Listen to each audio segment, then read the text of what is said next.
All right, welcome back to Inflation is Killing Us, Part 2. I know I'm going to have to come back with another part.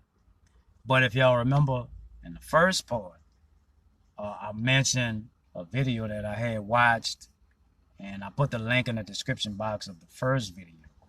And what I'll do, I'll put the link in the description box of this video.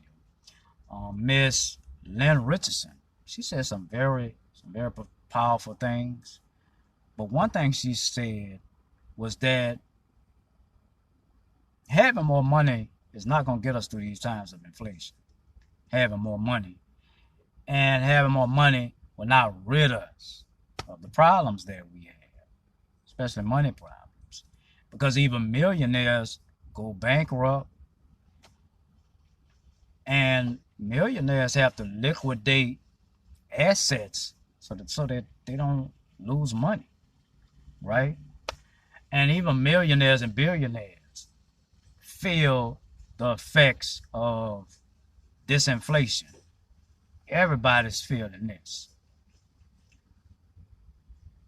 I remember when, and probably you too, when we did deal with inflation, it only lasted like a few days or a few weeks. And then after that, it was back to normal. But this inflation is persistent and it's stubborn. And it's not going anywhere. And I don't believe we've seen the worst of it yet. You know. But there was one thing she pointed out that I was going to point out in the video too. That I was going to highlight. Is that inflation is killing us because even during these times of stubborn, persistent inflation, many Americans and even people around the world, but here particularly in America, still trying to live beyond our means instead of within our means.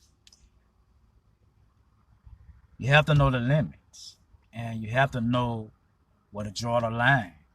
You and I have to know what we can live with and what we can live without.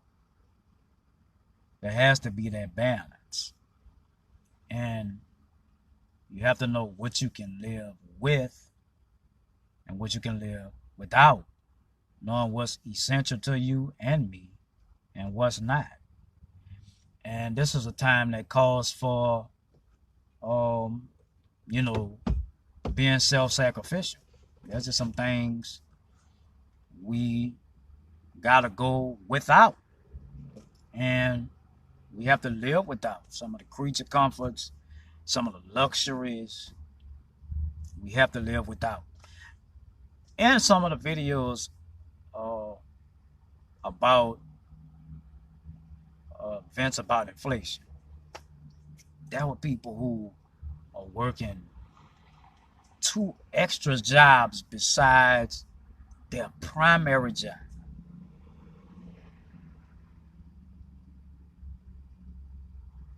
Just to pay rent or just to make a car payment. And inflation is killing us because we're trying to impress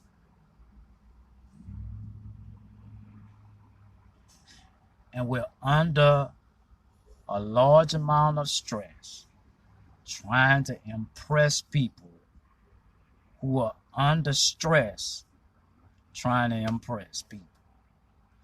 This is not the time to try to impress anybody. This is the time to live successfully, to be financially wise and financially smart. This is not the time to try to impress anybody. And inflation is killing us because we're trying to live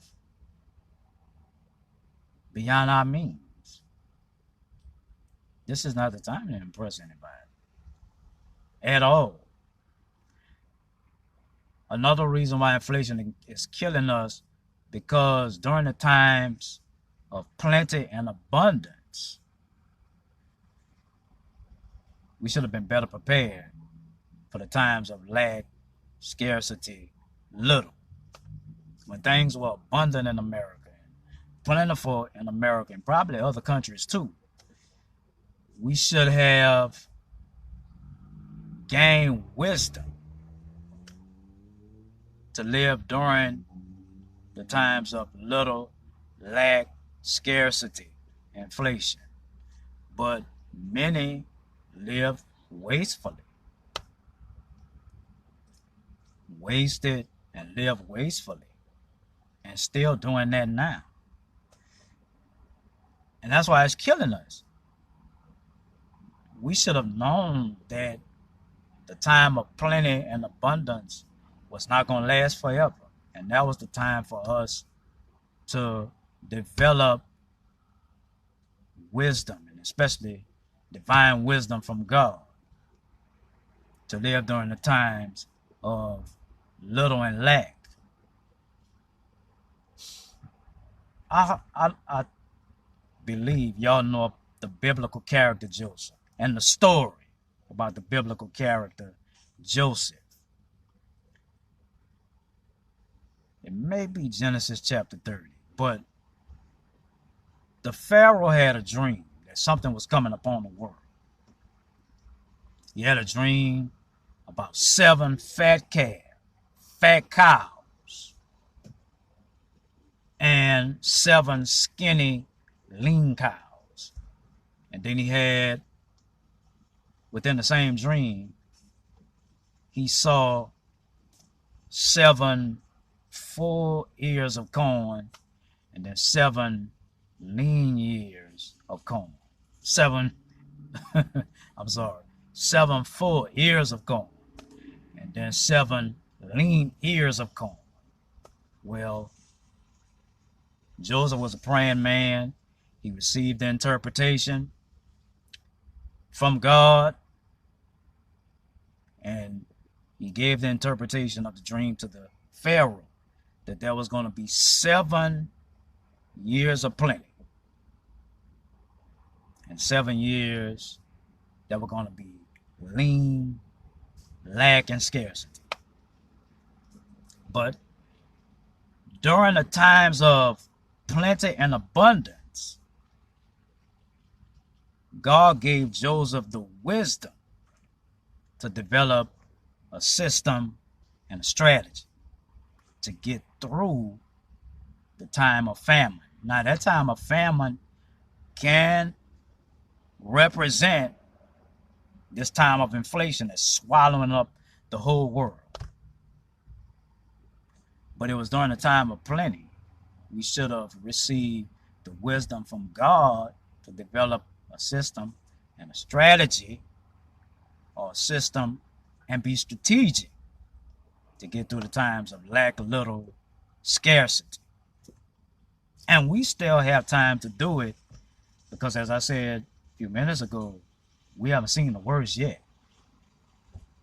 So during these times, we can ask the Lord to give us the wisdom to develop a system and a strategy to get through these times, so inflation won't keep killing us. Thank everybody for all of your comments. I appreciate it. Be back with part 3. Inflation is killing us.